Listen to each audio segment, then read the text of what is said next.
You are in your early teens, sitting alone in a bathroom stall at Bryanston High School, blood trickling from your swollen nose.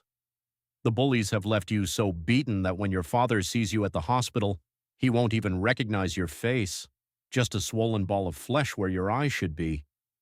In your trembling hands, you clutch a book about space exploration, one of dozens you devour each week, dreaming of rockets and Mars colonies while other kids dream of rugby matches. This broken, bloodied boy hiding in a South African bathroom will one day become the world's richest man. The same isolation driving you to books and computers will make you the most controversial billionaire on Earth, a figure capable of both revolutionary innovation and destructive controversy.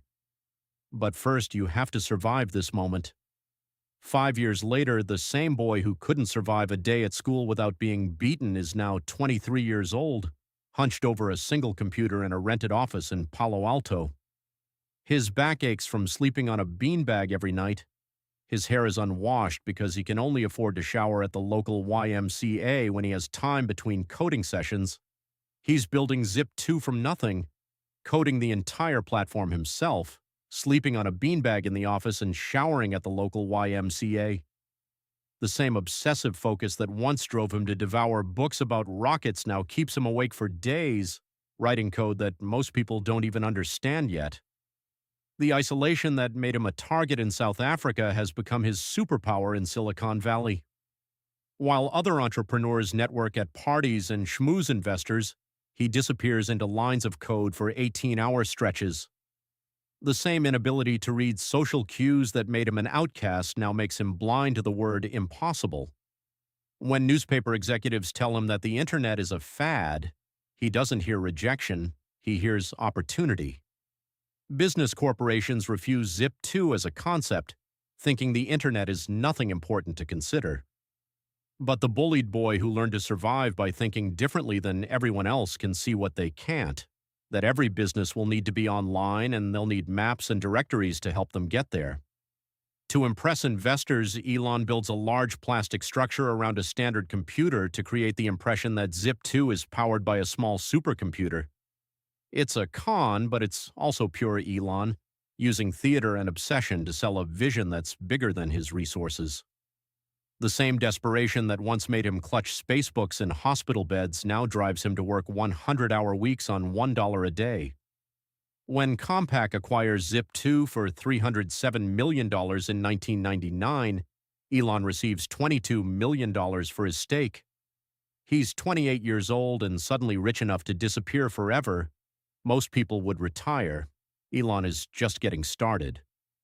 The money doesn't heal the childhood wounds, it amplifies them. Instead of buying security, he immediately starts X.com, an online financial services company that attracts over 200,000 customers in its initial months. But the same social blindness that helped him survive bullies now makes him toxic to work with. Investors regard Elon as inexperienced and replace him with Intuit CEO Bill Harris by year's end. Then, after X.com merges with Confinity to become PayPal, clashes with the board lead to him being fired as CEO while on vacation. The pattern is already forming: brilliant vision, relentless execution, and an inability to work with other humans that will define the rest of his life. When eBay buys PayPal in 2002 for $1.5 billion, Elon walks away with $180 million. He's now wealthy beyond imagination, but the same compulsion that drove him from that bathroom stall to the coding marathons won't let him stop. Instead of spending it on luxury, he invests almost all of it into three wild ideas: SpaceX, Tesla, and SolarCity, and nearly goes bankrupt in the process. The bullied boy is now a billionaire, but he's still the same person who can't stop, can't connect, and can't see the difference between revolutionary innovation and destructive obsession. After watching Elon burn through $180 million on three simultaneous moonshot companies, do you think his inability to stop and enjoy success is his greatest strength or his fatal flaw? Comment your answer below, because what happens next will test that obsession. Broken like boy left the hospital, he's now the most powerful man on Earth and the most dangerous. It's 2 a.m. in February 2026 in the Austin Gigafactory. the hum of robotic assembly lines echoing through corridors that stretch for miles. His empire spans three companies worth over $1 trillion combined. XAI, the AI company he founded, just acquired X for $45 billion, and Tesla's board has approved a compensation package that could make him worth $8.5 trillion if he hits his targets.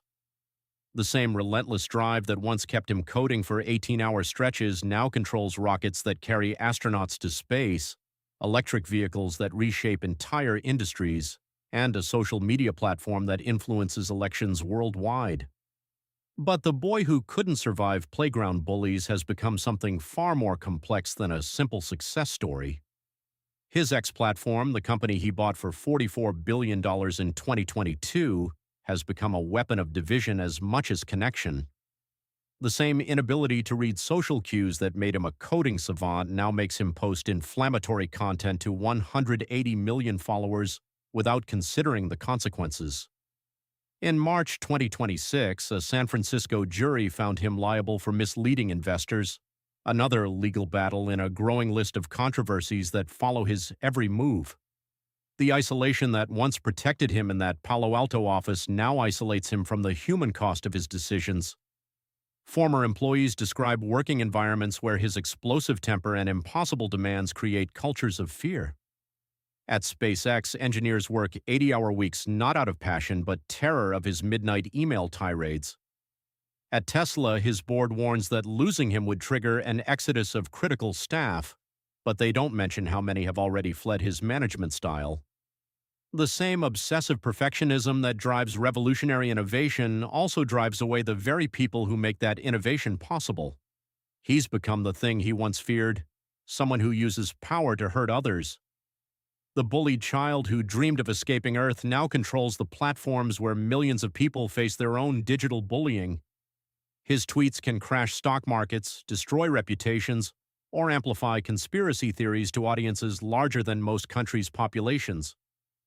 The boy who found refuge in books about space exploration now spreads misinformation about everything from COVID vaccines to election integrity, using the same compulsive posting behavior that once drove his coding marathons.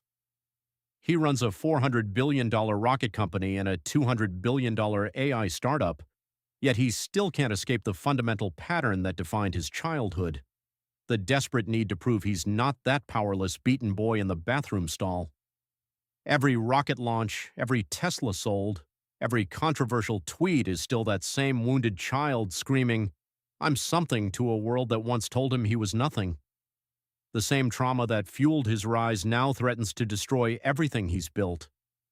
His greatest strength and his fatal flaw are identical: an inability to stop, to be satisfied, to recognize that the boy who survived those beatings has already won more than he ever needed to prove. The broken child clutching spacebooks in a hospital bed became the man who could actually reach the stars.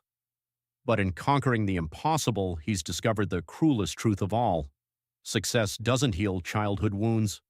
It only gives you more powerful ways to inflict them on others. Subscribe for more untold stories behind the names you think you know.